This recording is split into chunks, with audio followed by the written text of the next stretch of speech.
Welcome to our E3 predictions. This is not going to be a video like we usually do. More like a podcast. Yeah, you can consider it a podcast. Or a discussion, kind of like Game Hempfling. Discussion, podcast, whatever. Yeah, we know a lot of channels are doing this currently. There's a billion other people talking about this. Every Game Crew, for one, to name a few. Rich did a live stream earlier of the EA conference. Game Explains doing it. A lot of channels are doing E3 prediction videos. Yeah, bigger channels than ours, but I figure we might as well throw our Cappy into the ring with this one. Oh, you're funny, aren't you? So are you predicting already that Mario's going to have Cappy as his a moveset for Smash Bros. And then throw it into the boxing ring with Little Mac? Yes. I mean, why wouldn't Is that what you're saying? So it's us. I'm Brandon. It's Jeff and Sean. Say hi, Sean. What's up? And the three of us are going to discuss our predictions for E3, obviously excluding anything EA since they already had their conference today. This is being recorded on June 10th, 2018. It's the Nintendo's E3. We're doing this as more of like a Nintendo thing, but we're going to do more of... We're going to talk about everything a little bit. The one thing we're not going to talk about is much Microsoft. Well, not Microsoft per se, but... We're not going to talk about a lot here in this discussion about Pokemon for the Switch, and we're also not going to talk about a lot of Smash Brothers for the Switch because we already did a video on Smash Brothers on what we think can come out. Yeah, and there's really not much to say about Smash. And the only thing here that we haven't already talked about. So. The only thing I could think of we'll go into Smash because I think for Nintendo's sake. They're just going to go right into it and say, oh, here we have Smash. Here's a little character reveal here and there. And then they're going to end it off with another character reveal or something and then go right into the live treehouse, which they confirmed is going to be all Smash related. Which, is a good thing, but at the same time, I just don't know how much they are going to actually announce because of... Game Explain also talked about how, Sakurai, when Brawl came out, he had a whole year going on of Smash Dojo, where he just really things like every month. I went on that site every month to see what new stuff they announced. So did I. I remember always going on the site every week and then, okay, what new thing are they showing off? What new character? What new stage? What returning character? And I was blown away when I saw Sonic. I remember that was a huge deal for me. I'm like, wait, Sonic's finally going to be in this? One thing, though, that the Game Explain did talk about is that they want a true, proper, better overall representation of the roster in a single player campaign because I do too. Because they did point out that if we went back in Subspace Emissary, right? Just for in Brawl, they said that Sonic got revealed really late into the development cycle of. Yeah, he did. Yeah, and then they just threw him in as the last character for the storyline of Subspace Emissary. He was just there. Yeah, he was at the very end when you were fighting, as you were fighting Taboo. Yeah, that's what he just comes out of nowhere, and there you go. Yeah, he was like, oh well, because we have all these characters, we have to put him in there somewhere. But Sonic made no sense to the storyline because it was just there. He was just last second there to save people, kind of like how Captain Marvel's going to be for Infinity War Part 2, where she just comes in at the last second and saves everyone's asses. Yes, but also the one thing that like I said, I don't know how much they're going to show off because now that they don't have Miiverse anymore as a thing, I don't know how Sakurai's going to he doesn't use Twitter as much as a normal person does. He uses Twitter here and there to talk about things that he really is passionate about, not to say oh well, I hate this guy at McDonald's because he's a fucking bitch or whatever the fuck. But there's no Miiverse and there's no dojo anymore, so I don't know how they're gonna do this because last year when Smash 4 got released or announced at E3. He just kept uploading videos to YouTube and uploading videos to YouTube and uploading videos to YouTube. And some people, and then you can say this about a lot of games where they don't want, a lot revealed at E3 because, they want to be surprised what's to come. And some people will be like, well, give us all the details. I don't know how much they're gonna bring to the table at E3.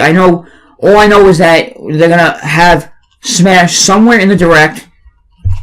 I'm predicting it's gonna be in the in the beginning. So am I, because it would make to start it off, and then they'll leave it there, and then they'll bring up the hype with every other game. Like they'll just leave it there. If all the games get announced, and then you have till the end to watch it live tryout, which is like an hour or 2 hours long, whatever it is. But then they're gonna have or whenever, I don't know when exactly, but they're gonna have the tournament. And you know what? What's actually interesting about the tournament? I heard that most of the characters of the tournament are going to be there was leaks. I don't know if it's confirmed. Nothing's leaked. Not even Game Explained. Not even Game Explained. But I heard that most of the characters are going to be like new characters to try out in the tournament. There's going to be 10 characters, and a good amount of them, at least half of them or so, are going to be like new characters to play as are going to be the ones to try out. Yes. While also probably, of course, being able to try out with like Mario or Link because they're two of the most popular characters in the series. Yes, but Game Explained did say this, like, no matter what we say in our discussion, no matter what anyone said in their discussion, this is all just speculation. It's all speculation, and literally, just put it out there. If the game does come, because I'm predicting that they're gonna go into September, release the online server for the Switch, and then a week later, after all the people coming in, buying the service, whatever, and then all the overload goes away and everything, and they get all the shit taken care of. Because I know for a fact this is Nintendo's very first online service they're ever doing, like as of like a paid service. And so it's all in-house development, all servers on their end. So I think after a week later, then they're gonna have the date of when Smash Brothers is released.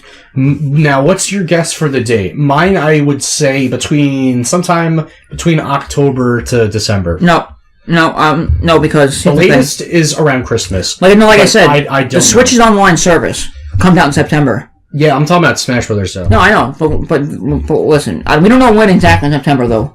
But it's coming out in September. To promote, like, the online service, because that'll be, like, one huge game people play online together. Well, that's what I'm saying. You're going to say, okay, release the online service, and then wait a week, and then release Smash, because then you have all your problems, or most of the problems sorted out, even though I hope the online is not garbage, because... Like I said, I predicted that, and it's a theory, though, like I had in an earlier video, that Nintendo's only making us pay $20 a month for $20 for a year, because that's the worth of their online service. Like, yeah, it sounds about right. But their online has never always been consistent, especially with Brawl and Smash 4. It was probably the worst thing ever. Smash 4 got way better than Brawl ever did. Oh, yeah, no, it definitely did. But whenever it lagged online, it lagged a lot. Yeah, I know. I've been playing it. I actually played it the other day. And Brawl was way worse, to be fair. The one thing I don't like, though, is when you're waiting for a player to come in, because... And then after a player comes in, you lose connection because someone on that end, they have shitty internet. No, not even. You lose connection to the game. Well, no, not even that. That happened to me a lot. Not even that. I'm online and I pick my character, or whatever, and then it's like, oh, this guy came up, he's ready to battle, okay, and then 2 seconds later he just quits out and then it happens 3 to 5 times before I can get a person to come on because they don't even want to play, or the internet, their internet just sucks and they can't play. But what I'm saying is, whenever in September that the online service gets released, they're going to have that, and then they're going to have Smash Bros. A week later, because it will make sense for them to fix all the problems, and then you have Smash, right when Smash hits, you'd be like, okay, everyone's there, everyone wants to play Smash, everyone wants to play online right away, so everyone's going to buy the online service, and it's going to get them, the revenue that they want, and all the profit they want, and, And it's going to turn to shit, too. Watch that happen. Which one? Watch the online service turn to shit. Once people just... listen, it's the era of you're saying they're like crash the server. Yeah. Oh, I can definitely see that happening. Listen, I'm giving the benefit of the doubt. I think I agree 100% with that, Sean. That is a huge possibility that could happen. But I'm giving them. Are we really sure that Nintendo can handle this right now? Well, we don't know. We don't know. Their online's never been that good, so that's the thing. But here's the thing, though. It's the era of the Switch. They've proven on the Switch that. They can take old IP, they can take new IP. Totally. They can take a console, once with a concept, which was the Wii U. I'm calling the Wii U the concept for the Switch because they tried to make something happen with the Wii U and it didn't work, and then they turned it into the Switch, which was what people wanted at the end. The Switch is like what the Wii U is fully realized. Because the Wii U was supposed to be portable, but the closest portable thing you can do with the Wii U is like 30 feet from the system, and then you lose connection. And that's only with some games. Other games, you can't do that at all. Game Explain even talked about, like, the Wii U, like, taking the gamepad, like, it promised, you know, you could take the gamepad, and you could watch TV on one end, play your game on the other end, and, you know, you could take it around the house, because I wasn't expecting it to be, like, super portable, but they were like, I couldn't even go in the kitchen and play it. The closest me or Anthony did is when we played Super Mario 3D World together, and then he went to use the bathroom with the gamepad, and he was continuing from there with no problems with losing connections to the console. Like, it was fine. But further from that, going to my kitchen, yeah, we lose signal. But what I'm saying is, the only other stuff I want to talk about with Smash for Switch is that they're gonna it could go one or two ways. Like I said, they could have it somewhere in the Direct. I'm predicting it's gonna be in the beginning. But what Game Explain said, and it could work for them, is that they'll go, okay, here is a Mario game. Now let's show off Mario and Smash. Here is a Metroid game, which is probably going to be Prime 4. I'm not expecting Prime 4 to have a huge reveal at the year. I'm expecting it to have some. We'll get into that in a bit about Prime 4. But I'm saying have Prime 4 a little bit, and then you have Samus up on the spot, or a new character from Metroid Prime 4, because if they want, they could go all out on this and say, do what they did with the Wii U, and be like, well, we have a Yoshi game coming out. We don't know nothing about the Yoshi game. Literally the only thing mentioned about this Yoshi game, Sean, was last year's conference. They showed off some cool Yoshi game that looks like how Woolly World looked, which was like this yarn art style, and it looks really cool. Okay, that should be good. But nothing was mentioned about it since last year's E3. That was all about a year ago. They've been keeping such a tight lid on that, and they said it was a 2018 release. So I'm sure they're going to show something about it. Maybe there'll be a release. I hope they do, but they'll probably like a release it, because they said it'd be a 2018 title. Yeah. And we've heard nothing about it since last year. Well, you know something else, and I'll get into that in a second. But what I'm trying to say is, though, like, they could do what they did with the Wii, with Smash 4, and say, we have a Yoshi game. We're not saying, we don't know what it is yet, and then they go and just say, well, here's what the game looks like on a trailer. Now, here's a stage for it to promote the game. Kind of like how Smash 4 did. So they can do nothing. So, yeah, like I'm saying. So they can do absolutely nothing with, like, Metroid and say, well, Metroid Prime 4, they could come up and say, well, here's like a snippet of Metroid Prime 4 news, like a minute worth of stuff, or not even a minute, like half a minute, and then be like, well, now here's a stage that's going to be represented in Metroid Prime 4, but it's going to be made for Smash. For the Switch. Yeah. Now, going back to what I was saying, though, what you were saying about we know nothing about the Yoshi game.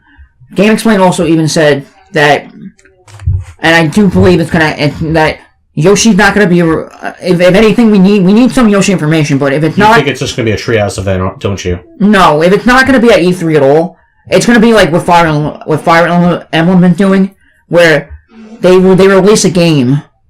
Or a title for a working Fire Emblem game or a Yoshi game, and they just decide, well, we're going to release a trailer, and then a day after the trailer gets released, and the game's already out. Like, they don't give you any information about it just to get people so fucking hyped. You know what? Considering how Fire Emblem's become such a popular series, I really wouldn't doubt that too much. No, but with Fire Emblem, that's kind of unheard of, too. Well, no, they've done that before, and then they're saying... With Fire Emblem, though? Yeah, they've done it with the Wii U, and they've done it with the 3DS, where we get no information about the game, and then it just, like... And then there the game is. We're like, okay, here's information about the game, like, a day or two, or 3 or whatever, the game's already released. Like, that's how you say, like, oh my god, like, that's how you get people to buy, because, like... You have information now, like, I want more, but you can't get any more because you have to buy the game now. You know what I'm saying? Yeah, so I never got Sean's take on this. Considering, and me and Jeff have talked about this, considering the Crash Insane Trilogy is coming to the Switch this month, I think it comes out in June 23rd or something. It was supposed to come out July 10th, but they pushed it earlier to come out earlier. A lot of people are saying that could be a good chance for them to put Crash into Smash. I rhymed. What do you think the chances are of them putting Crash in Smash because of that, knowing that, and knowing how many people have requested Crash for Smash? I mean, I think it'd be a good idea, and I can see how it might happen. But personally, I don't see, or as most people don't see, Crash as a Nintendo character per se. Now, I understand that there are some non-Nintendo characters. Yeah, you got in Smash. You got like Cloud, you got Mega Man, you got Ryu. Those are like Capcom and Square Enix characters. But however, I do think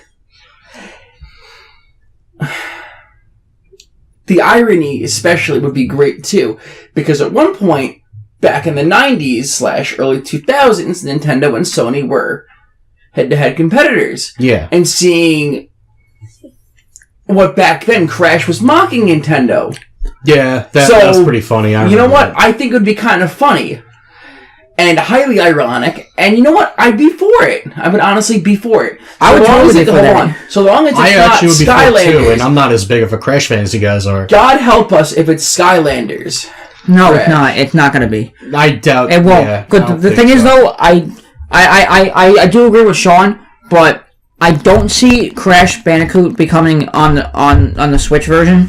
Maybe like later down the line. Maybe down the Well, line. it's like, are you Not saying now. are you saying as like a DLC character? No, not even that. Because unless they do a ballot type of thing, maybe See how it goes. like and a then do Smash it. ballot. Like they did with Bayonetta. But if you look at the roster of every Smash character on the ballot on the roster as of right now for the Wii U and 3DS, every character that's been on there has been in Nintendo's life cycle in which define who they are today. Meaning, Crash did not come to the Switch to Nintendo until after like they started going into the 6th generation consoles, You're right.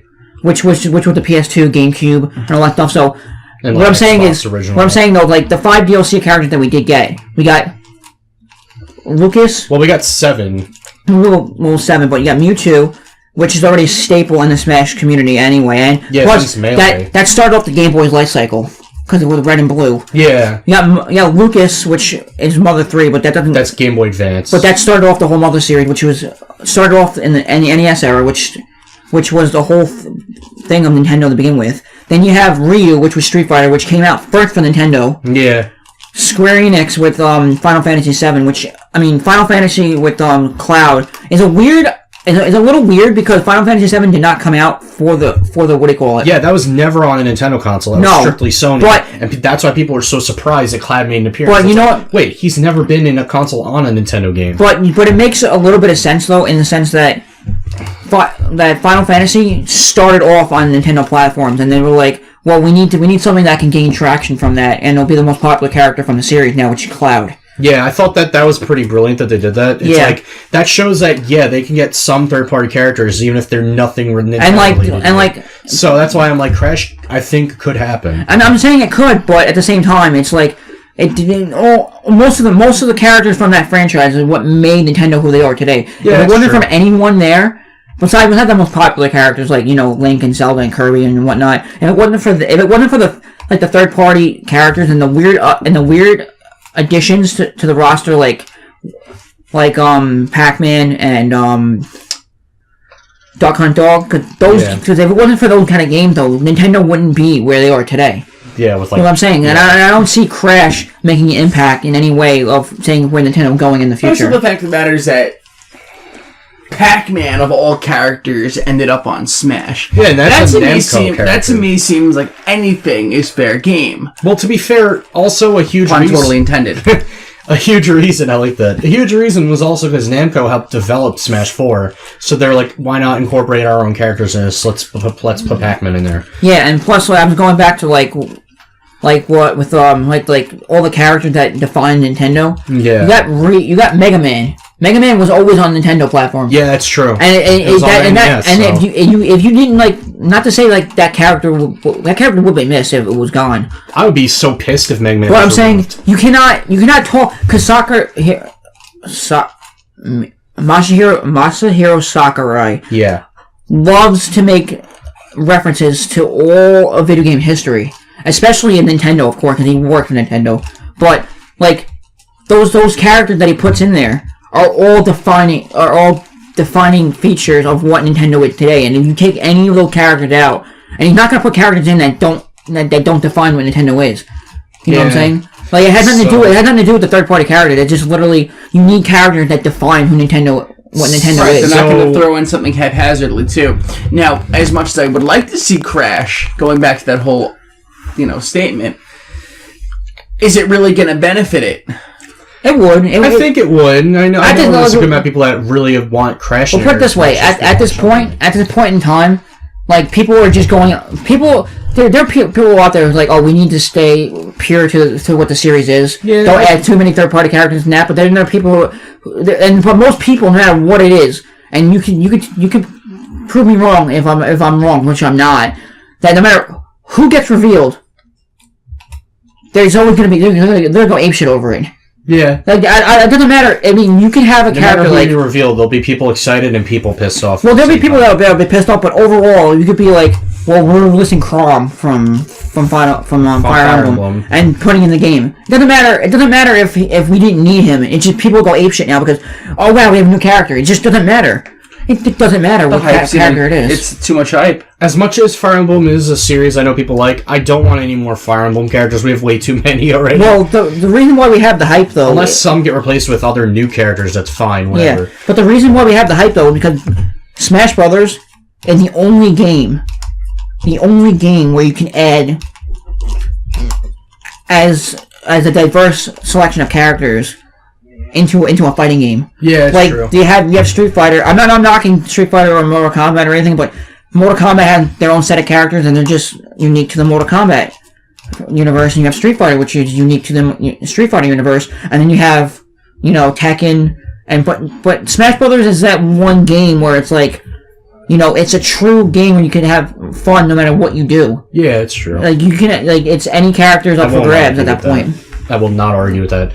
So what you were saying probably debunks my next question, and this is my last thing for Smash. Do you think, and I've heard a few people say this, I don't know how likely it is when you compare it to Crash or Shovel Knight, do you think Spyro could make it into Smash? Still, I don't, because... I know the trilogy for Spyro is not coming to Switch, but I know you said they had a 1-year exclusivity deal with Sony, much like Activision did for Crash, and then now that's on the Switch. Maybe Spyro could come on the Switch next year, and then they're like, okay, we'll put Spyro as a DLC character for Smash because of that. Well, here's the thing. Do you think that could happen? Well, here's the thing. We're gonna talk about, because I'm gonna talk about Crash and Spyro a little bit more after this, after we talk about wrap it up with Smash. You mean with, not in the video, just to ourselves and talk about it?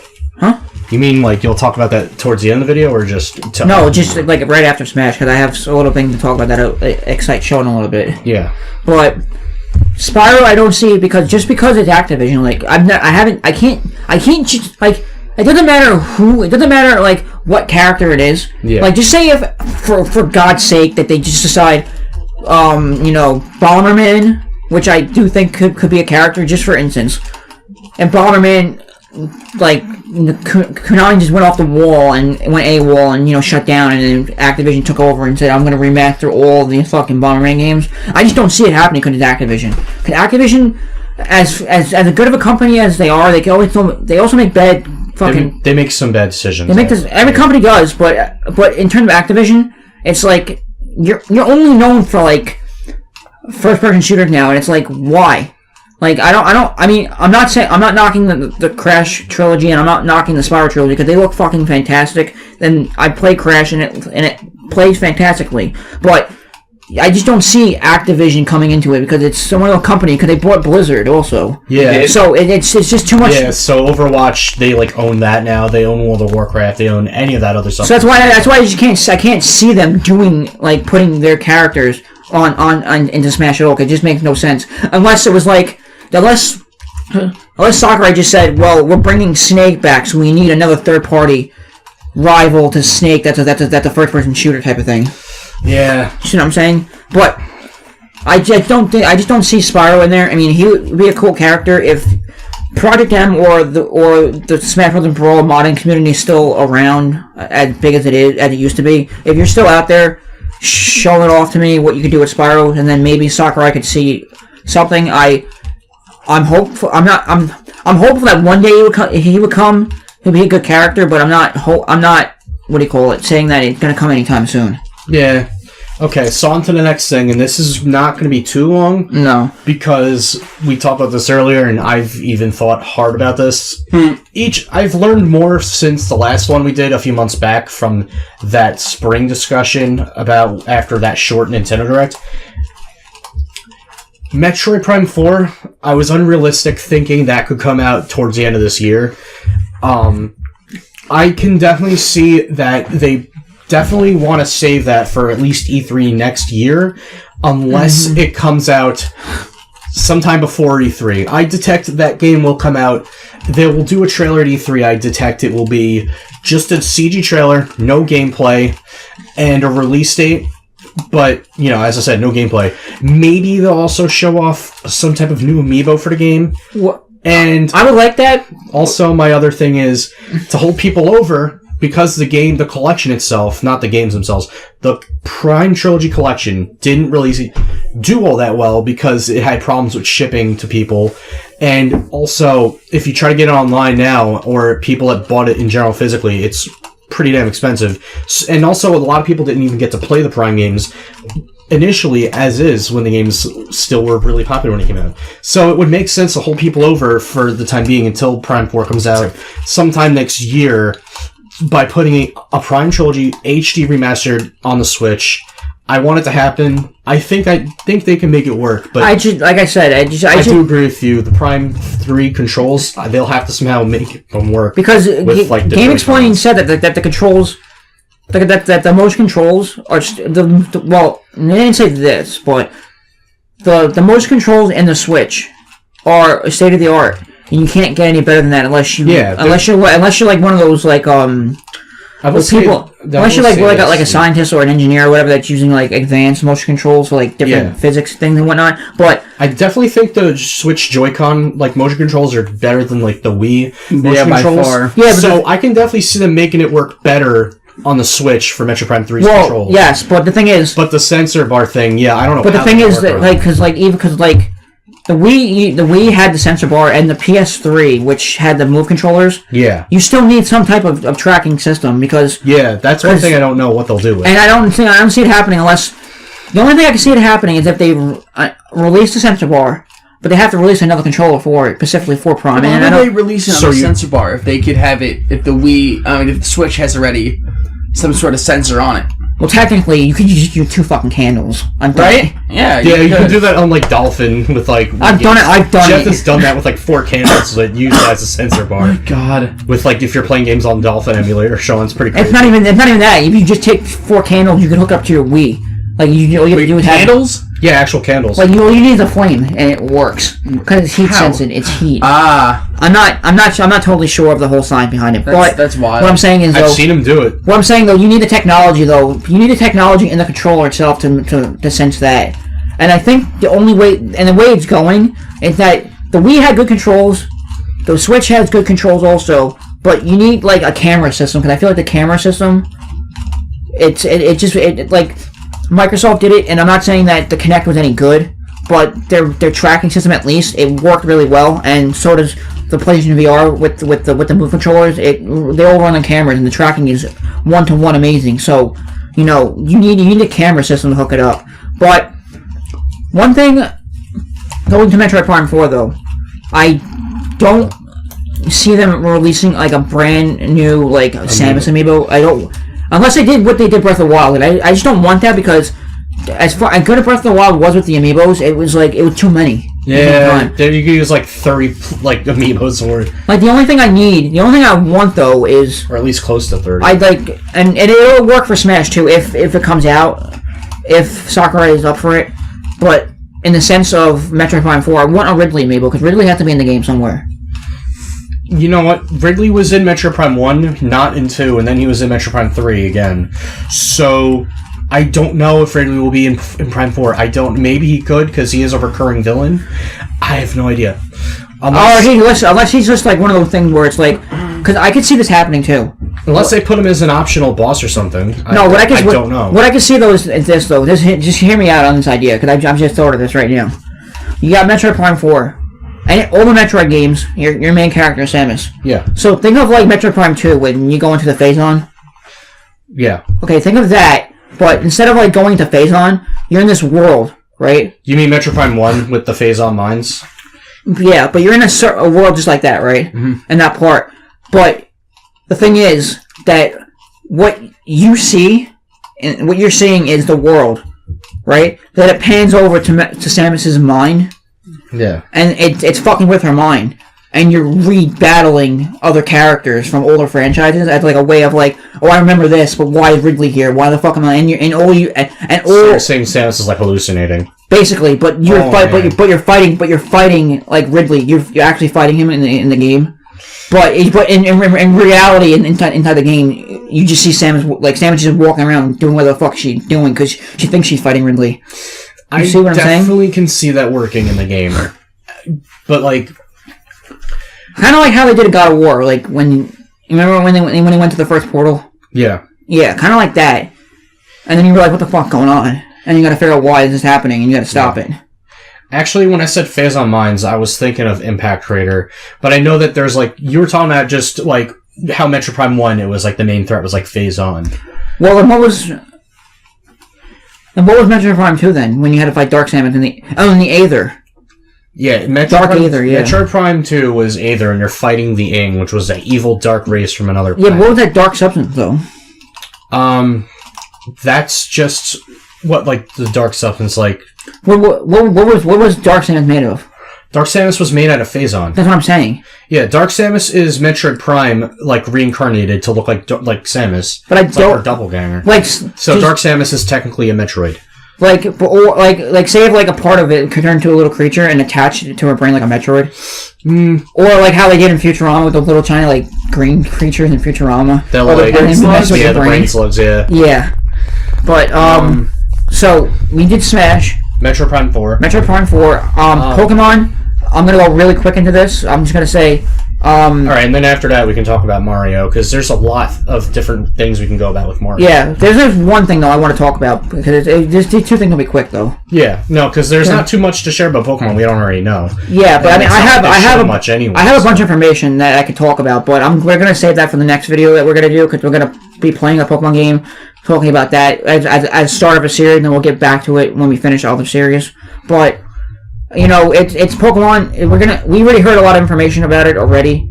I mean, there's still a lot we don't know, and I'm pretty sure they're going to show something at E3. Yeah, so we have to show something at E3 because there's more things that puzzle people's minds because they're like. I think some parts of the Pokemon games are going to be playable. At least I think one of them. Well, maybe, but we all we know is like okay, this is like a Pokemon Yellow sort of prequel remake type of thing, and all we know is that for now that the capture mechanics is exactly like Pokemon Go, so you don't have to battle Pokemon, but that concerns me. I mean, you don't have to battle Pokemon to get them, but it still requires skill to capture them, though. Yeah, but just like Pokemon Go was. You know, we don't know what's going to happen yet. If it's going to go full on to Pokemon Go, or it's going to be like its own thing mixed with Pokemon Go. We don't know 100%, but we'll talk about that more in the Pokemon discussion video. But also, and this is going toward every single console out there, every single company out there right now that's there, that Microsoft, Sony, and Nintendo for their E3s. Someone's going to reveal it, and I want it to be a thing.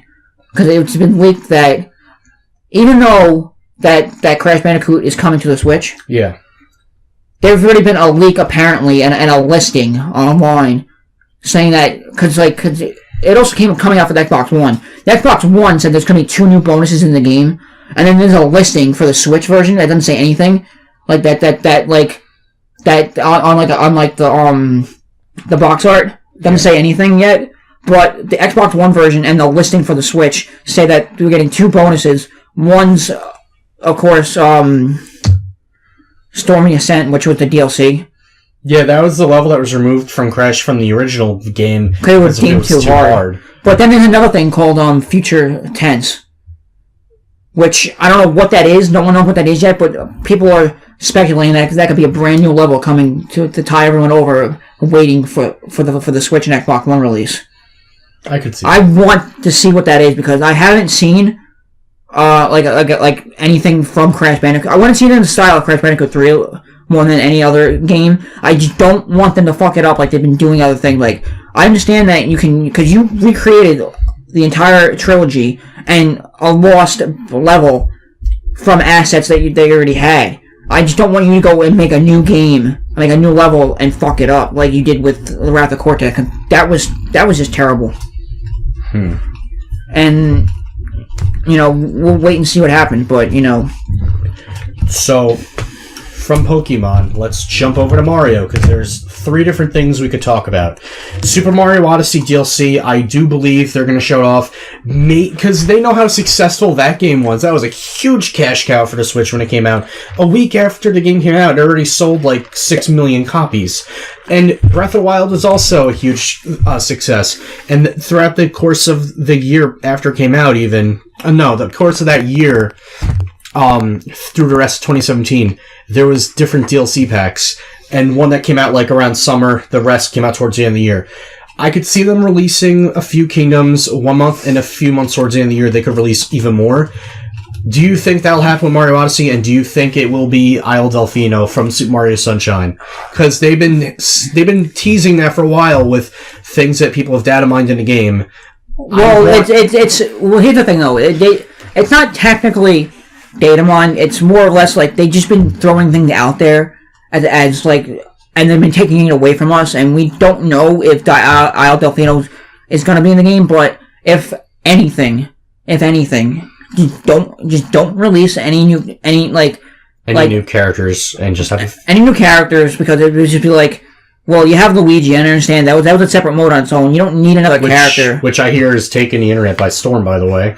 The only thing I could see, and I'm not the hugest Wario fan out there, so I don't know much about him besides Smash Brothers, and it's okay, I don't either, really. And of I don't course, play like all the Wario games, so. And the Wario games are just totally different, so that's a thing. But they're fun. I just don't. Not that Nintendo would do it, but it would be a hilarious. It would just be a hilarious thing if one of the challenges is that you go to New Donk City, because it's the only human inhabited place, and Mario was a human also. Yeah. So it would just be hilarious just to see you find Wario somewhere in the game, and then you're challenged to fart on 50 people. Fart on 50 people within 2 minutes, and you get a moon. Or something. I don't know. But... And then the tougher challenge, much like the jump rope thing with the 100 jump ropes, would be within 30 seconds. He would just be 100 people. No, he would just be farting. He would just be farting as he jumps. He would just be he'd be using the fart mechanic like he does in Smash Brothers. Yeah, no, I could see that being a thing. But as far as DLC, if you're gonna release Ending Kingdoms, just give it to us already. Just give us Isle Delfino, because... Do you want a level within Isle Delfino to play as, like Gelato Beach or Bianca Hills or Serena Beach? Do you want, an actual playable level in that level? Because Mushroom Kingdom somewhat did that, but it was all new levels. It wasn't, any nostalgic levels you'd remember. No, what I want... do you want them to do that to have more of that universe? Super Mario Sunshine to represent? Well, here's the thing. If they're gonna... If they did that, I'd be blown away, to be honest. No, I would, too, but here's the thing, though. I think they would do it at the same style as Mushroom Kingdom, but, instead of, you would have to, even though it makes no sense anymore... Mushroom Kingdom was kind of like a huge hub world. Yeah, I know, but what I'm saying is, if, it makes no sense now, it would tie in greatly, though. Because when you go to Mushroom Kingdom, the only way to get to the courtyard in Mushroom Kingdom from Mario 64, you had to get the N64 outfit. Yeah. But now, because I'm thinking, you have to have some type of thing like that for Isle Delfino, but you have to get the Sunshine suit with the glasses and the shirt, but then they already released that, so I don't... Yeah, that was released through an update. So it doesn't make any sense now, to go back and put it, because you don't get any other outfits in the game anyway. The only thing, you know what I just thought of? One outfit they could give is, an outfit to look like Shadow Mario. I'm just spitballing here. I don't know. I mean, we were surprised as fuck when you came out of nowhere and said, oh, it would be great if they put Metal Mario in there. And then eventually I realized that is a suit. And I'm like, wait, this is a suit? I was only given ideas. I didn't know this was in the game. Now, but here's the thing, though, because I do like Mario Odyssey, and I haven't played it since I beat it, because it's just no point for me to actually go back and, play it anymore. It's okay, I don't either. I need to play it just to get the suits and play the Balloon mode, though, because I hear it's fun. The Balloon World's fun. I try to play it, but it's people are trying to abuse the system now, and it's just, I can't play it, because they're saying, well, you could put a balloon in a tree, and you can put a balloon up in this building, but now you have to figure out how to fucking glitch your way into a building to get a balloon now, because they figured out there's glitches in the game, so they're putting balloons where glitches are. That's how I got that 100 jump rope. Moon Perry helped me through a glitch because. Oh yeah, that's right. Yeah, I couldn't do it on my own. I'm like, I don't know how to fucking do this. I'd gotten close to like 60 jump ropes, and then I fucked up. I'm like, I can't get this last moon otherwise. So then I can't 100% the game. He helped me, and now I have 100% completion in that game. Aside from the new bonus outfits from the update, but I mean that's not. But what I'm saying is though, like, if you're gonna give us anything, I'm not like having more costumes that you're releasing. Which makes no sense because there's no updates for the game, and you're releasing costumes, which I don't understand how you're doing that, Nintendo. They probably just give a slight update, and then you can just buy them from a shop or something. Well, I mean, I don't know how they're doing it because there's no actual updates to the game. Like, you're not downloading another update and another update. Yeah, no, that is weird. But what I'm saying is, I'm not going to the game for the costumes. I'm going for the gameplay. That's and true. the experiences, and I want Isle Delfino as a thing because that's a gameplay experience. That's a new level, a new kingdom, and you know what? If they could do anything, just to fuck with people, be like, we're gonna remaster Isle Delfino, but just to fuck with people, we're giving you the hardest level in the game. We're giving you the pachinko machine, the plinko, whatever. The plinko level. Oh, please, no. I just keep doing it. That's the pinnacle of like anyone that played Mario. Mario Sunshine knows that. Sean, that level. you remember that level, right? Yeah, it was a bitch. Oh man, no, please! I've gotten so many game overs on that; it's ridiculous. Though, you know what would be cool though? What? You know how all the worlds and all the kingdoms are totally different from each other. Yeah, and Mario. You know what would be really Mario unique Odyssey. though?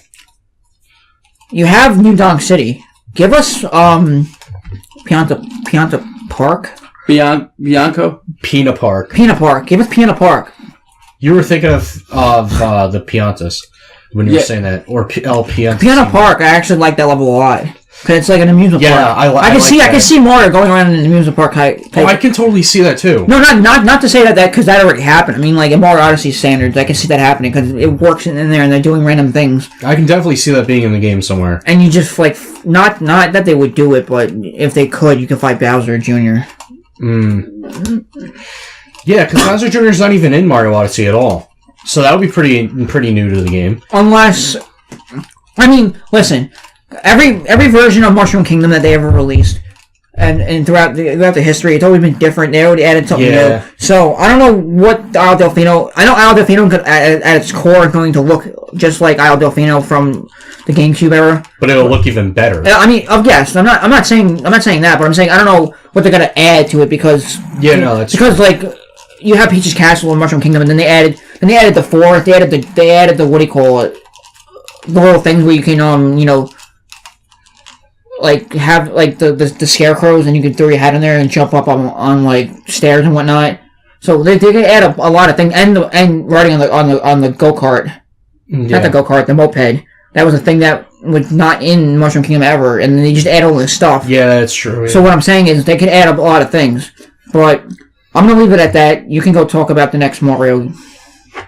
I don't know if I want this to happen, considering I've despised the last two games of the core games of the series. Do you think there would be a Mario Party 11 or some type of Mario Party game for the Switch? You know something, though? I feel like because of the way unless they go back to basics and make it so everyone ruins each other's friendships and pisses each other off and be competitive. Unless they do that, which was why do that? All the other games were. No, but I would love that. So you're telling me that you want a game. Just hear me out. You're telling me you want a game where you can actually have fun but ruin your friendship. Yes. That's the point of Mario Party. Yeah, I know. But listen, be competitive. But listen, why would they go back to that if they already did that by releasing a game that just pissed you off without even playing it? That is true. Yeah. Mario Party 9 and 10 did that, so. I could see it. I could see it as a thing. I just don't. What I don't want is I could see them doing a bunch of things with like the motion controls with AR. Not AR. I mean that doesn't work because 3DS did AR, but. Unless you think they should port the collection game that came out on 3DS months ago, because that should have been on the Switch to begin with. It would look a lot better. I would like that on the Switch, if anything, rather than a Mario Party 11, because I'm like, that's actually pretty simple. You would have to do. But see, the thing is, though, you would have to do. That wouldn't be that hard to do. You would have to do something where it would be like, okay, we have Captain Toad on the Wii U. now we're re-releasing it again, but we're adding extra content to make it worthwhile. The $60. I just don't see them adding anything more because like it's 100 of the best games. Yeah. From all the games, and I just don't see it. Like it's just after what we got with All-Star or whatever the fuck we want, the 3DS one. Yeah, I think it was Mario Party All-Stars. So I think that's what it was called. No, not that one. Not the one that had the collection. I'm talking about the one that was before it. That like everyone forgot about. Mario Party DS. No, the one that was on the 3DS, the Toad. It was like called something, Toad something, or I don't even remember the fuck it was. But it was an actual 3DS Mario Party game. A Party Island. Oh, I forgot about that. I'm not even trying to be mean. I completely forgot that existed. That's what I'm saying. Like, there's that one game where it's like, why are you doing this when you have a console where you can release a Mario Party game on? You didn't even release a game. Well, they did for the Wii U, and I understand why they did it for the 3DS because it's more portable and it was a lot more popular than the Wii U ever was. And I understand from a business perspective, but like, you already are failing at Mario Party games, and it's just one of those things where you can't. Yeah, it's been failing since Mario Party 9. So. Unless they just go and say, well, we could do this now. Here's our lineup for the next couple of years. We're taking out Mario from every name, every party game we ever created, and we're just calling it Nintendo. Nintendo Party, and then you can start playing with Fox. You can start playing with fucking Samus. It would be a Mario Party. And then you have how like all those different party games.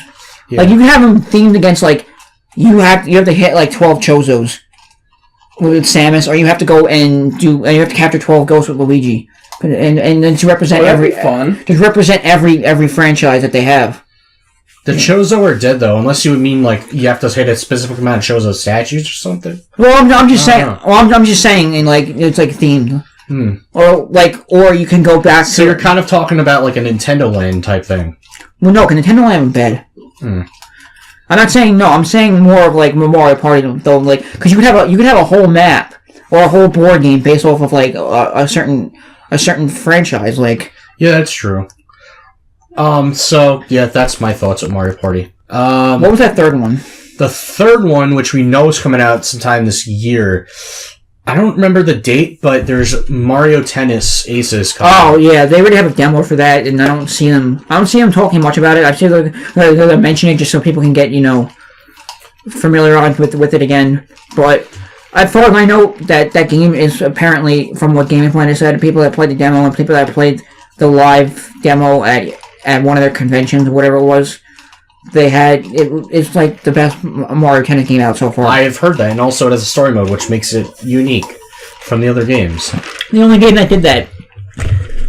Plus, I know a lot of people are looking at this as a huge improvement from the Mario Tennis Ultra Smash. Oh, that game was that was like. I wanted to get that, but then it looked kind of disappointing when it came out. I'm like, I can tell you this right now. I don't know about that. Mario Tennis Ultra Smash was the laziest Mario Tennis game. That's what everybody said. And no, they literally they decided. Well, here's your Nintendo characters. And I was never a huge Mario Tennis fan to begin with. I thought it kind of looked fun. No, it was literally they did nothing. They were like, here's your Mario characters. Here's one tennis court. You're done. They just literally decided we're gonna just change the theme of Wii Sport Tennis and just add Mario characters with that whole theme. That's basically all it was. It was like the worst thing they've ever done to the series. One thing we should talk about, I don't know if it's going to be shown off at E3. I feel like it would probably get its own Treehouse event. Do you think Star Fox Grand Prix could get confirmed? Okay, Sean, there's been rumors about possibly being a game that the company that made the original Prime games, Retro Studios, that they could be working on a Star Fox racing game called Star Fox Grand Prix. Oh, really? I don't know if it's going to happen. I believe the game could actually happen, but I don't know if it'll be shown at E3. Here's the thing, though. People we don't know if that's a real logo that they've been working on, or if it's something that someone put together. Just made and then. And we have no idea. I mean, it has all the fittings, whatever they say that it could look official, a top secret thing, this and that, blah blah blah. But the thing is that everyone said it too. It's something that we could not think of. It's a game that we could not have thought of, right? Yeah. It's a game that no one asked for. Literally, no one asked for this. No one asked for it, but people are like, you know what? I like the idea. Yeah, but listen. No one asked for it. No one said they wanted it. No one can conceive the idea of that until it came out as a thought online at the leak rumor thing. Now, the same thing has been said with with Mario and Rabbids, and that actually ended up doing pretty well. So. That ended up being one of the best Switch games out there. What I'm saying is, let another company, because Miyamoto, you don't know what you're doing with the Star Fox franchise anymore because he has too much involvement with a lot of things. That's I looked it up too. And listen, if you go back to whatever Star Fox game it was, don't quote me on it because I don't know and I haven't played like every Star Fox game. It's okay, I haven't either. I played a few. It was one from the GameCube or whatever it was. Star Fox Adventures or was it Star Fox Assault?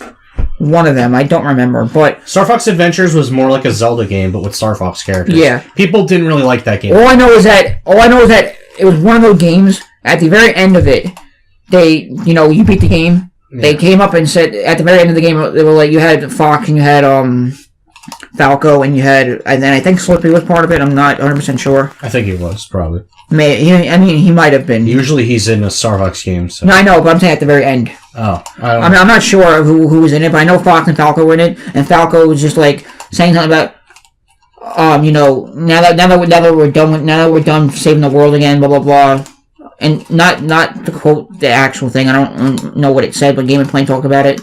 They're like, now that we saved the world, blah blah blah, we can go and start up the G-Force, I think it was called, or something. Thing where like they just go into a racing game, like they start their own racing league at the end. It was like, and Game Plan was like, if this is the real thing, Star Fox Grand Prix the real thing, it just continues right off from where that game ended. I was just thinking that. But here's the thing: you just let other people mess around with your game a little bit because you gave permission, and you do this very rarely, and I don't know why, because when you do it, it always works out. If you let other people touch your franchise, like you let Ubisoft touch Mario, and you know what happened? You made a great-ass game. Let Retro Studio touch your Star Fox game because they're a good company. Because all intents and purposes, I'm at the very end.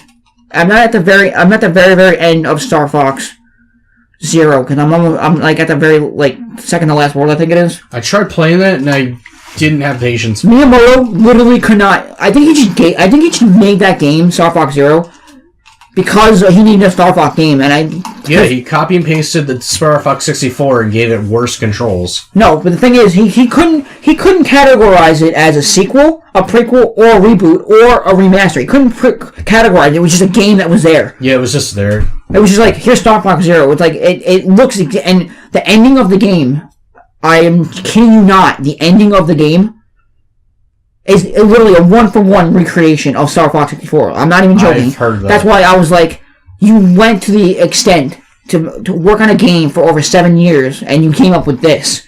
Like, you either don't care or you have no ideas anymore for Star Fox because I don't probably both. Because the only other thing, and I'm like, and it just baffles my mind that he made that game after he already remade Star Fox 64 on the 3DS or on the DS or whatever. What? No, I was looking at Buddy. He was being cute. No. But, in terms of what Star Fox Grand Prix is supposed to be, it's apparently supposed to have Diddy Kong. It's supposed to be like a Star Fox game with an open world hub, and it's supposed to be, have the racing style of Diddy Kong Racing, but with the actual gameplay of, F-Zero. I've heard that. That's a brilliant idea. I can see that happening. I like that idea. But I would love this. I mean, they're not doing anything with F-Zero anymore, so why not? Yeah, but what I would love though, and it would make more sense than anything, I would just love this because I love the franchise as it is, and I want to get back more into it. If they could take Liverpool Studios, because Sony shut down Liverpool Studios, which is the company that made the Wipeout series on the PlayStation platform. And Wipeout is basically what F-Zero is, but it's like insanely fast, insanely crazy, like racing type in space. type of spaceship type racing game. And I would love it if they brought the developer from there and said, you want a job, here you go, work at Retro Studio to make this happen. Because if that's the case, you have a little bit of Diddy Kong Racing, Retro Studio, you have a little bit of the people that worked on F-Zero, and you have a little bit of people that worked on, Wipeout, and you would have the craziest racing game out there so far right now. Like, you have no idea. It would just blow my mind. I want that to happen, but the thing is... That's unrealistic thinking. It's unrealistic, but they can also maybe... Because people tried to clone Wipeout on the Wii U and the Switch also. And it's working well for them. That's how good of a franchise it is. Damn. That's why, because it hindered all the way down. It came all the way back to the PlayStation 1 where that franchise started. So they just took the studio that worked on the game, because they shut them down, and they released a remaster from a different company, but it was a remaster of the PS3 game, the PS4. But if they took the actual people that made the game originally and brought them into Nintendo, it would be like, well, this makes total sense now. Nothing needs to be said anymore. This would be a great ass fucking game. End of story. So, here's my next thing. This is not Nintendo related, but this is talked about from Konami to be on the Switch. There's going to be 2 Konami games on the Switch. No one knows what they are. I'm hoping that it's some type of Castlevania collection, kind of like the Mega Man Legacy collection, but with Castlevania games. What games do you think they could put on it? Do you think they'll put the 3 NES games, the 3 Game Boy Advance games, the 3 DS games, the 3 God-Awful Lords of Shadows games? Or do you think it'll be Symphony? Well, let me ask you this right now. I'm gonna Symphony of the Night. I think I'm gonna compare these two, and then I'm gonna knock it down a bit, because just the way it is. Now, tell me this. I just see a lot of ways it can go with this. I know, but let me ask you this now. You have the Legacy Collection 1 and 2. Yes. So how many games are on that in total? 10. First Legacy Collection, that came out, was the first 10 games. 6 games. Legacy Collection 2 had Mega Man 7, 8, 9, and 10, which is okay. Those are a lot bigger. But games. if you count them all together, 10 games. Okay, so now I'm gonna knock that down. There's no way that Konami would ever put 10 games on there because of the scope. Oh yeah, no, definitely. Of the scope that Castlevania is, and I see them making individual mini collections. Like maybe one collection could have the 3 NES Castlevania games, another collection could have the 3 Game Boy Advance games, and maybe a collection that has the 3 DS games. No, here's not the 3DS. The 3 here's what I want, because it could happen, and like I said, here's the thing though, Nintendo. Or just a complete remastered port or some type of Symphony of the Night by itself, because I think that would still sell too. That's a popular Castlevania game. Here's the thing. Konami is a terrible company, and I know this. We all know this, but that's not even like a secret anymore. No, that's an understatement. But here's the thing. I talked about it before. They're releasing some new Castlevania game for the iPhone and Android, which is the stupidest idea ever. But here's the thing: the game looks amazing. But if they're gonna re-release anything as like a remake or anything they have to be new. Anything that's new, it's gonna go with the iPhone first, because they can't compete with what they're making already with another Castlevania game for a new one. But if they're gonna go back and look at their library, and I can see it happening, because Konami is Konami. I don't know how well of a tie they have with Sega anymore, or how much they have a tie of. Well, it's only really Sega and Nintendo. Yeah, pretty much. Because I was thinking, why not just Why not just put re-release everything from the NES, SNES, Genesis. Well, the SNES PS1 only had 2 games. Yeah, I know. It had Super Castlevania 4 and it had Dracula X. Yeah, no, I'm thinking Bloodlines. Castlevania Bloodlines, yeah, that was on the Sega Genesis. Yeah, what I'm saying is that, why not just put it all together and make it one compilation so you could follow the story of the Belmonts. And then what's weird with that? Castlevania Bloodlines was not like the same as the other Castlevania games, because unlike the earlier games before, that game was bringing the novel into it and being canon with the novel, because you play as John Morris, who's a character from the Bram Stoker novel's son. He's a son of a character in a fucking novel that had nothing to do with the Castlevania games, And so, technically, that's canon with that game. Yes, but it was an awesome game, though. Like, he's not a Belmont. He's a Morris. But it was a good game, though. Like, definitely was a good game. One thing, and very underrated. This is gonna happen, though. This is gonna happen, and I know it for a fact. That they're gonna, like I said, release all the games up from the NES up to the PS1 era and Game Boy Advance. But they're gonna find some way to say, well, we are Konami. They're gonna put the name over it, and we are Konami. So we're gonna give you this whole compilation. Huh? Slap that name on. It's like, you're gonna just slap it on, like, we are Konami, so you know what you're gonna get? What? You're gonna get the best of the best. And then we're gonna give you Castlevania 64. I was just gonna say that, damn it, Jeff. Like, the 2 Castlevania 64 games, and then on top of that, a collection following that being the collection with the freaking Shadows games. No. I'm saying we're gonna give you because most of the games are retro style. Yeah. So we're gonna give you all the retro games, like we're saying. But because we're Konami, we're gonna give you also N64 games, which were terrible. Yeah. They could have waited a few more years before making those games. Maybe they would have been better. Yeah, but I'm saying it's just Konami, and then they're gonna be like, here's a collection. I can see Konami doing it because they want to make money, and they're a terrible company, so they want to make money, and they're gonna be like, you're gonna get a collection on a cartridge. You get one game on it. You have to buy the rest individually. For $50 extra, and then for the one game it's $10.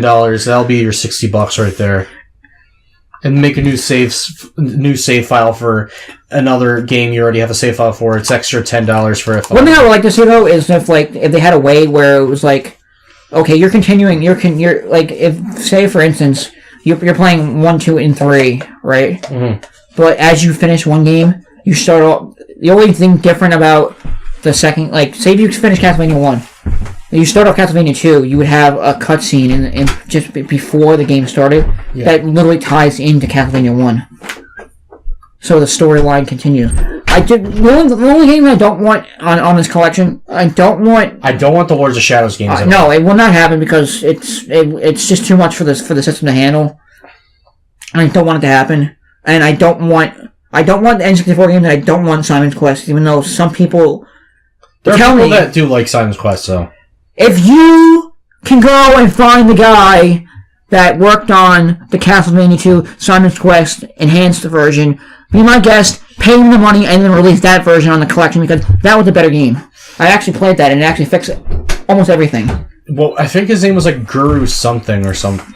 No, I mean, there was a guy that actually made a ROM hack of Simon Quest, and I know, and it had real clues and everything. His name was like Guru something. I forgot what his username was. Not Guru Larry. It was someone else. I forgot what his name was. But he fixed like the problems that the game had and made the clues better. Okay, now going off the topic of Castlevania. Now, the other game, Game Explain said that the only thing that we know of the other game, as of right now, it's going to be an adventure game. So they were saying maybe Metal Gear Solid a little bit, but the thing is though, I just don't want another Metal Gear Solid collection because you released it too many times on the PS3, and then you released it again for the PS Vita, and then it was like, why do we need all these things? And I do respect that you at least gave the PSP version of Metal Gear Solid Peace Walker an actual what do you call it? HD remaster and whatnot and all this. I just don't see it working well on the Switch because Konami owns it now. They already got their money's worth of it. Let's get 20 times for some strange reason. Yeah. And unless they re-release one game specifically for the Switch, but they're saying it's 2 new games. So all we know is that the only thing I can see them doing is doing what they did for the 3DS and like re-releasing a game for the Switch features. Yeah. Like how they did with like Metal Gear Solid 1, but they made Twin Snake for the GameCube. Yeah. And then they gave us Snake. And they gave us Metal Gear Solid 3 on the 3DS, which was Snake Eater. I can see them going and giving us Metal Gear Solid 2. On the Switch, maybe I could see that working. I don't know, only because after 3, it's like do you really think that the the PlayStation 3 with the advanced graphics and everything that it had, you can take Metal Gear Solid 4 and port it over to the Switch? Crazier things have happened. I mean, I don't know. Maybe. I don't know. That game was just too much because literally, if you didn't that game was just way too ambitious for its time. I just don't. Oh yeah, no, it definitely was. I know what I'm saying. I mean, I'm not that in 10th grade, and I was blown away. I'll tell you this right now. I played Metal Gear Solid 5, and I'm not saying that nothing wrong with that game. It's just There's such a disconnect with that game. No, I know, but Metal Gear Solid 4 was in terms of development cycle and everything that was for it.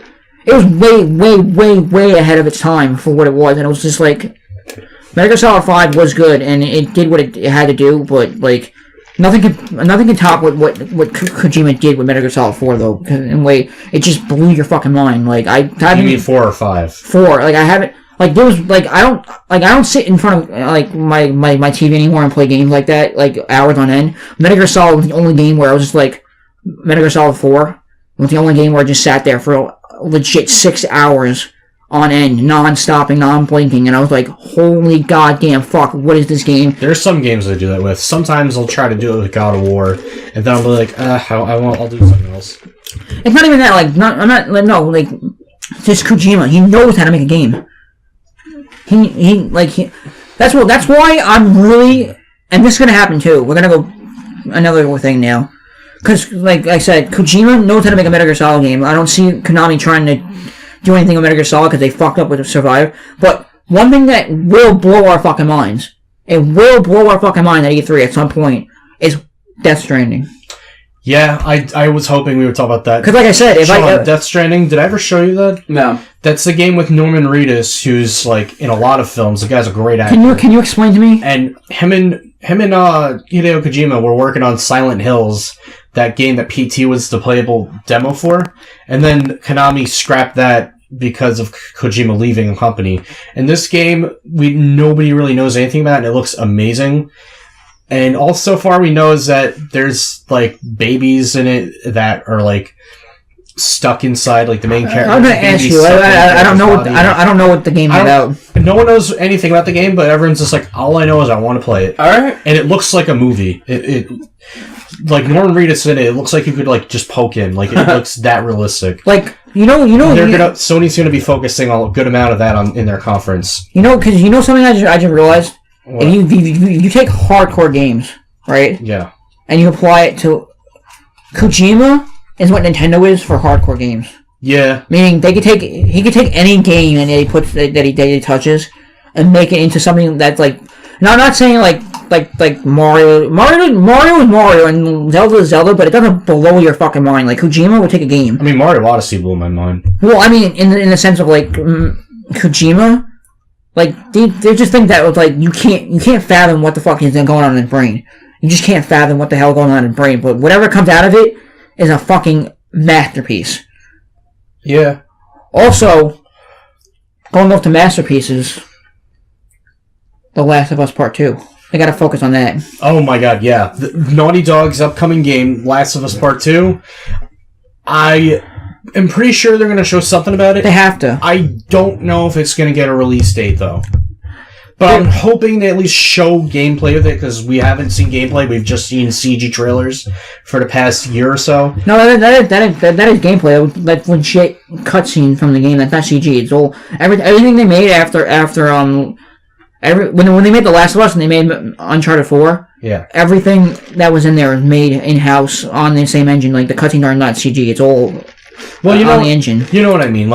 How the trailers are for games when they don't show gameplay. They just show, some type of teaser trailer. How I'm predicting Metro Prime 4 will do. I'm predicting they will show actual, ways the gameplay is in gameplay with Last of Us Part 2. But I do not know if they will be showing any type of release date for the game. Or if they simply just say sometime 2019. We're not saying when it comes out. You know what I want to see from that trailer, though? What? I like what they did, because, the first trailer when they showed it off, in 2017, or December of 2016, when they showed off the trailer for Ellie. Yeah. I was just I almost cried. You know, it's a very emotional thing. And I was like, you know, Ashley I want to see more. So good to that character. That's what I said, and I told and I said it before, like Ashley She brings that character to life. That's her name, Ashley Johnson. Yeah, and that's also Sean's ex-girlfriend's name. That's why I was that's like, pretty ironic. That's why every time I hear that, I'm thinking of that. I was looking at Sean when we said that. I'm like, it's kind of funny that that's her name. No, they have the same name as the same person. Just so you guys know. Yeah, Sean's ex-girlfriend is in The Last of Us as Ellie. No, the thing I love about Naughty Dog and the company itself, like I talked about this before, is that they literally had to pay someone to train Ashley Johnson to sing worse for the game because she sung way too good. She sings too good, yeah. And it doesn't like. How do you even do that? Because she doesn't fit the character. They're like, you sing beautifully. You don't sing like the character would in terms of what we want for the game. So you have to make you sound worse. Okay, what about effects? I can just make you auto-tune. Yeah, they could not. Wow. No. But I want to see more of Ellie though because me too. Yeah. Because this game's supposed to be more of Ellie's game. Well, what I want to see though is because they did do it in Uncharted. What's it Uncharted 4? They had a teaser poster for The Last of Us Part 2 with Ellie's mom. Remember? There was some type of poster about the apocalypse somewhere in Uncharted 3. So, because Uncharted 3 and The Last of Us were in development at the same time, with the teams split up to develop two teams. One for Uncharted 3, one for The Last of Us. Yeah. We already know that from Digital Gaming. No, but what I'm saying is, though, wasn't that one in Uncharted 4 we have to go to some room and, like, where the Master Sword was technically? That's something else. I don't remember, but... that wasn't that. That was something else. The Master Sword was from Infamous, I was thinking of. Yeah, that's, I think, what you told me. No, but there was a poster, though, on Uncharted 4 for The Last of Us Part 2, like a teaser, and they kept it secret, and then we get what we're getting. But I just want to know, like, how do you go from a game that's about love to a game that's about hate? Yeah, that's. I mean, you're getting both sides of the aspect of the spectrum now, and Ellie is, like, one of my favorite characters of all video games. Her and Joel have like a very good like father-daughter like dynamic duo, even though he's not actually. Do you think that we're gonna see more? Do you think at all? Because I don't want to replay the game with. I don't remember the very ending of Left Behind. But do you? The ending was that Ellie and her friend that she was like lovers with because Ellie's. I guess, no, did her friend die? Her friend ended up dying because she got bit and wasn't immune, unlike Ellie, who is immune to the disease, and she didn't die. That's what she met. So I did want to see more of that. I did want to see more of that where they team up, like kind of like sort of like a Lara Croft type of thing. Yeah. Or I don't know. But I know if anything, we're gonna see more of probably Ellie's mom maybe in the game. Maybe. I feel like they'll have something with her mom, but. Another game for the PS4, and it's exclusively PS4, Spider-Man. I know you're going to talk about that. And that comes out in September. Show it to us, Sony, please. It's coming out in 2 months. Wait, no, 3 months. It comes out in September. I don't see them, if like games that come out that soon, I don't see them focusing much, any company focusing much on it, but like games that are like, that you need to show off, because that Spider-Man game, that game is one of my most anticipated games. I grew up loving the crap out of Spider-Man. Weird, though? I played like all the games I could get my hands on. I watched all the movies a lot, even the shitty Spider-Man 3 movie I've seen a few times. Spider-Man's always been my favorite Marvel hero. I want to see Spider-Man at the You know what's so baffles my mind, though? What? And it's not the game itself, it's just that Insomniac Games is making it. Oh yeah, no, that still blows my mind. That blows my mind because they made some of the greatest games in the world, and then I would never expect them to go and make a Spider-Man game because they haven't done anything like that. Yeah, I know it's going to be interesting. Because you went from Spyro to Ratchet and Clank to Spider-Man. No, you went from Spyro to Ratchet and Clank to the No, Resident Evil was Capcom. No, not Resident Evil. Colonel Raddick. Colonel Raddick is from Killzone. Yeah. No, there was one. Resistance. You know what I'm talking about? I think Colonel Raddick is his name. Either that or I think it's Colonel Havoc or something. I forgot what his name is. That's Killzone. You're thinking Resistance? You know what I'm talking about? Yeah, Resistance Fall of Man was like the name of the first game, so.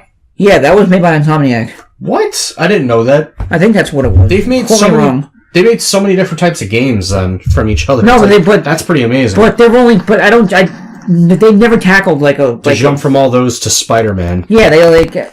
I just don't see like.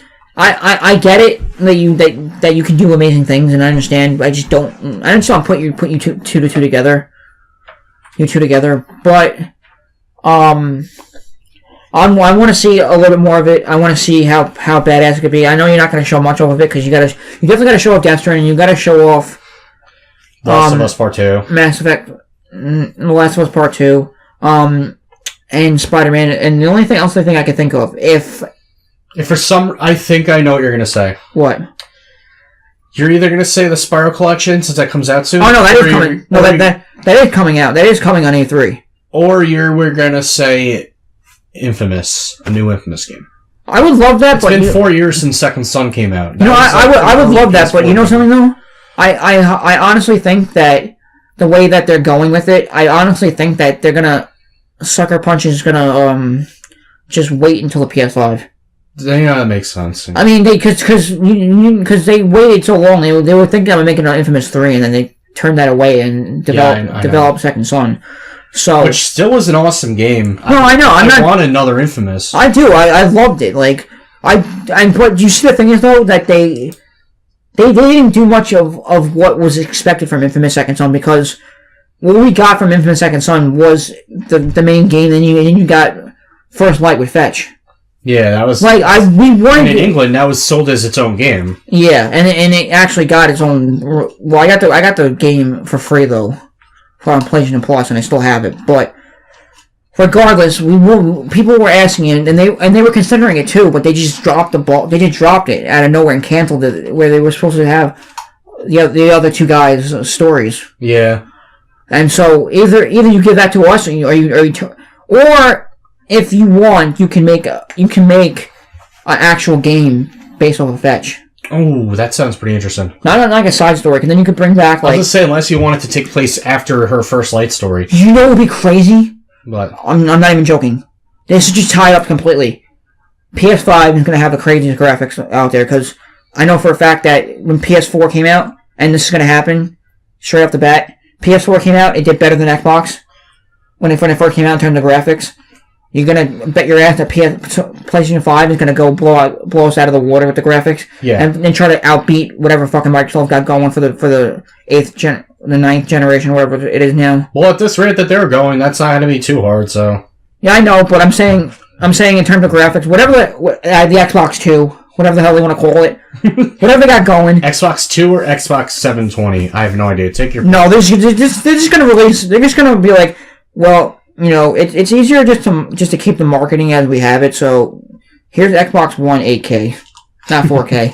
No, but going back to what I'm saying though, you're gonna have the best top of the line graphics that you can on the PS5. Just how about this?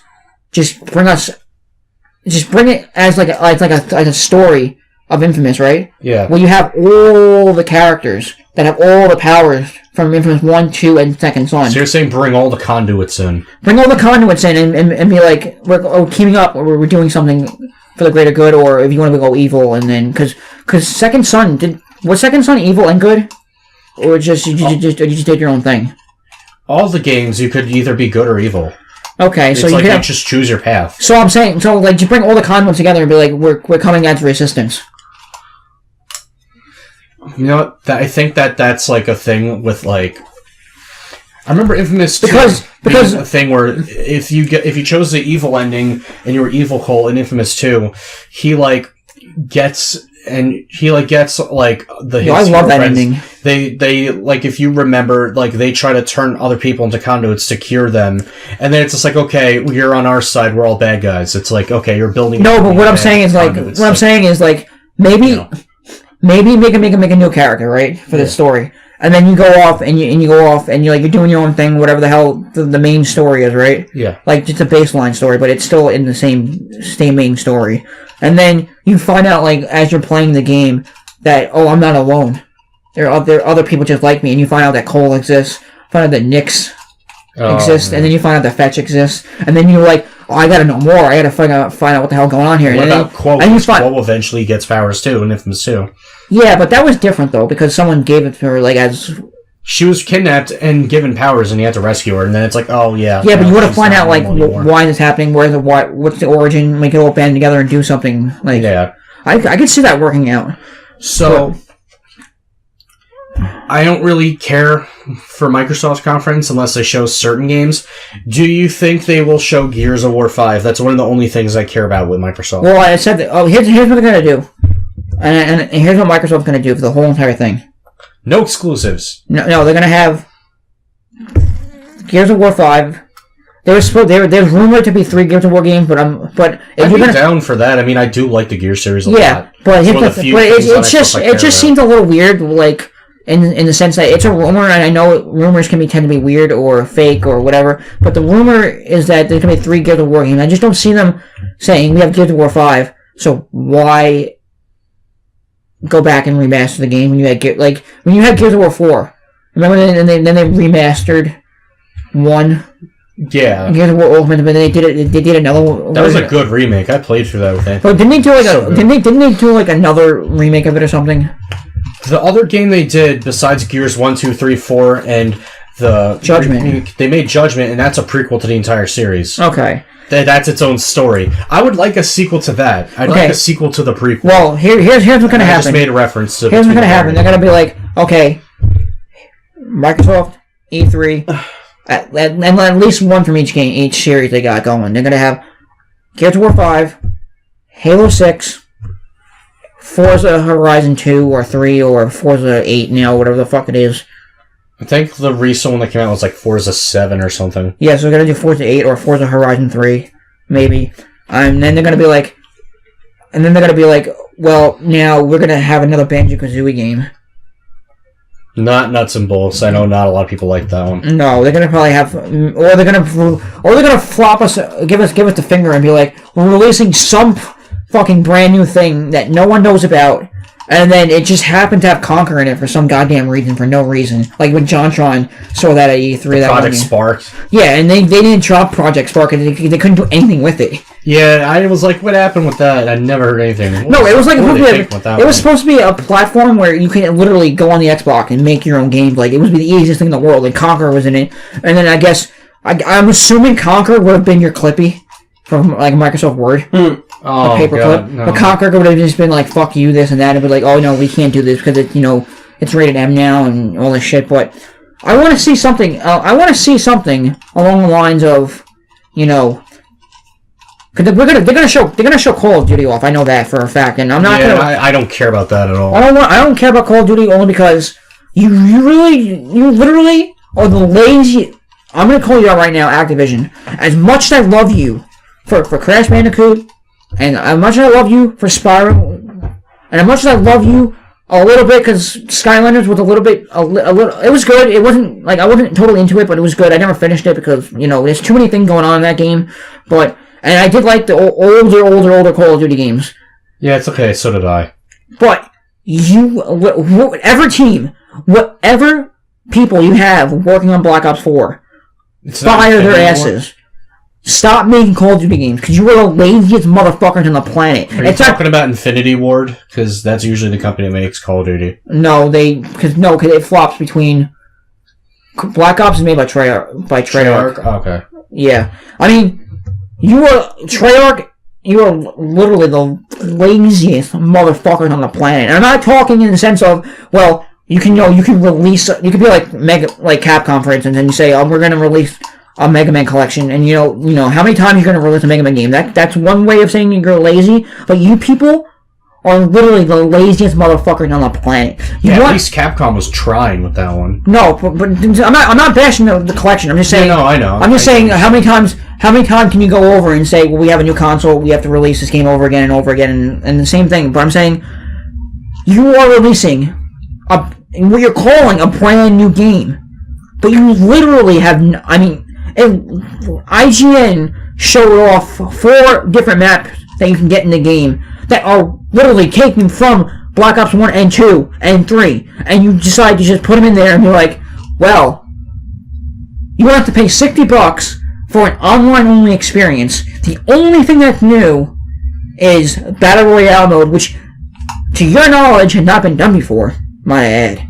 You literally are... Tell that to freaking Blue Point Entertainment that made PUBG. Tell that to fucking Epic Games who made Call of Duty. No, because if not Call of Duty. Epic Games that made Gears of War that also made Fortnite. Listen, if you do anything like last year, and you get fucking what's his face to come on here and play your Battle Royale game, I'm literally not even going to look at another Call of Duty game ever again, because you are probably going to go and say, here's Black Ops 4, Battle Royale mode.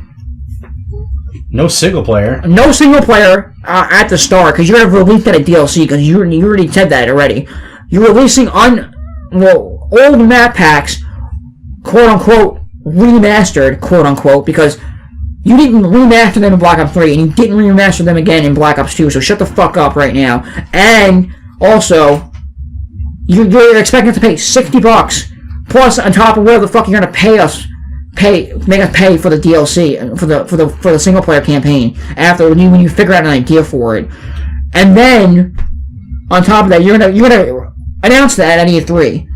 Have that dude Ninja from fucking Twitch come on, because that's all he ever does is fucking play Fortnite anyway. That's how he makes millions of dollars now. I have a cousin that plays Fortnite on Twitch. He's actually doing pretty successful on there. Yeah, but you're gonna come out of nowhere. You're gonna come out of nowhere and be like, well, here's Ninja. You can try out our Call of Duty Black Ops 4 Battle Royale mode. And the only difference, and Rich said this in Review Tech USA, the only difference in your Battle Royale mode is fucking vehicles. You can have vehicles now. Whoop-de-doo. Wow, I could drive a car? Guess what? I played every other war game. I have a tank. Yeah. What do you bring to the table?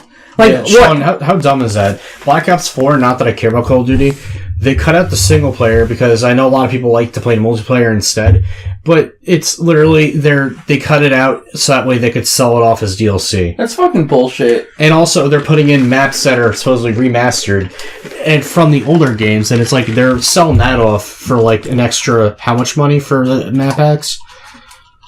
I played Black Ops 1. And I played a little bit of Black Ops 3. The only thing I like about any new Call of Duty game is the zombie mode, because that's actually fun. But guess what? You're gonna find a way to fuck that up too now. And I'm just saying, as a base game. Thanks for nothing, Treyarch and Infinity Ward. You literally have to be so lazy because you're telling me that you're working your ass off. And yes, I'm gonna give you a slightest bit of credibility here that you did have to work to develop the Battle Royale mode, but you could have, and you did have to pay a guy to, here's some menus, here's some this, here's some that, like the art of the game. But you literally only spent development time on Battle Royale mode and said, well, it's all online now. That's all you're gonna get. So that's even worse than Capcom when they released. They were Street Fighter 5. They were releasing games and they had DLC on the disc you had to pay for. No, that's not being lazy. It's just it was there. That was greedy though. It was greedy. It was greedy. It wasn't lazy because they did develop for it, and I give them. Hey, you want this additional character? Even though there's a code for the game to get it for free and redeem it, you gotta pay $5. You know what? That was a video I just saw on Facebook before. Going like they were like, remember that? Even though there's a code right here to get it. No, $5 to do it. No. So I'm paying $5 for a code. No, there was a video on Facebook that it was just like they put text over it though. But it was like, remember that scene from Family Guy where Peter turned into a clown and then he goes out with the army? No. Yeah. He's like, "Hi, you're stupid. They're gonna be looking for the green people." I don't remember. And he's just walking around behind the army man in a clown costume. See, you're stupid. They're gonna be looking for the people in green. He's like, and then on top of it, it's like all the army people, or it says, "This is a free player. This is a free player. This is a free player," and then the paid player gets to look like a clown.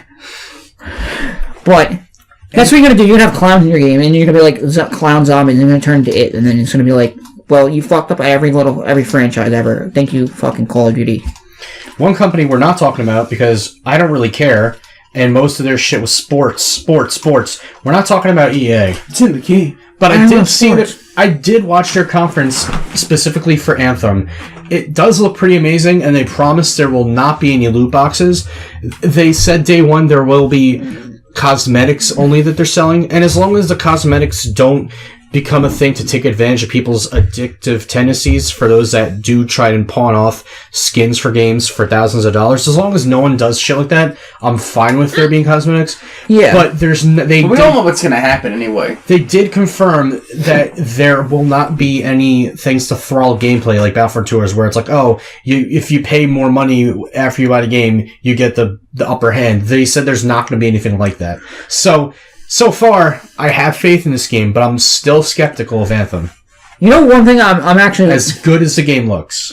You know, one thing though, and I'm skeptical about in this whole E3 thing is I like Ubisoft. Like the only thing I know is Assassin's Creed, the new one. Assassin's Creed, of course, they involvement with Mario and Rabbids Kingdom Battle, South Park: The Fractured Butthole. No, well, I mean, that's that too. That's the only thing I can see. No, because Deus Ex is Square Enix. Sorry, I was thinking of Watch Dogs. No, I'm not saying I don't know about Ubisoft. I'm saying I don't know what they're going to show off at E3. Yeah, I'm just naming things of what they could continue showing things of new. Well, I mean, the only thing I didn't see a new Watch Dogs. No, the only thing I know, and I know because they confirmed it was a leaked thing and it takes place in Greece. What is that? The new Assassin's Creed game, and oh yeah, Jared told me about that. He said it's going to be with like Sparta. Yeah, it's something like that. I mean, it sounds cool, but again, you're running that franchise down to the ground like Call of Duty's running down Call of Duty. It ended a while ago. The only other thing I can think of that I can see is the extra DLC that's supposed to come out for Fractured Butthole. Yeah, there's still DLC that hasn't come out that gives you more story missions, and I'm going to continue playing it for that, but I beat Fractured Butthole quite a few months ago for that. I have it on PS4, and then I beat it, and then I saw they were putting it on Switch. I'm like, that's cool. Keep them going. I really gotta go to the bathroom. Okay. Sorry, guys. But there's really not much we have left to say. We've talked about, like, everything we had to talk about, so I guess I'll just end it. Yeah, so thank you so much for listening to this discussion. Me and Jeff are definitely going to be doing videos talking about after E3 ends and talking about what we thought they showed, what we think of everything they show off. But, yeah, I think we've covered all our bases for, like, everything. I would talk a little bit more about Pokemon because people are hoping they'll at least say something about the actual Switch game with the Gen 8 games, like the next step forward with the series, but I don't think that's going to be shown off at E3 this year. I think that'll probably be shown off at E3 next year, and then it'll come out a few months later. Because usually Pokemon games come out towards the end of a year. So, yeah, I don't have anything left to say. I'll just end it here. Jeff's in the bathroom. So me and Sean will give the outro. We'll see you soon, guys. Yeah, we'll talk again after E3.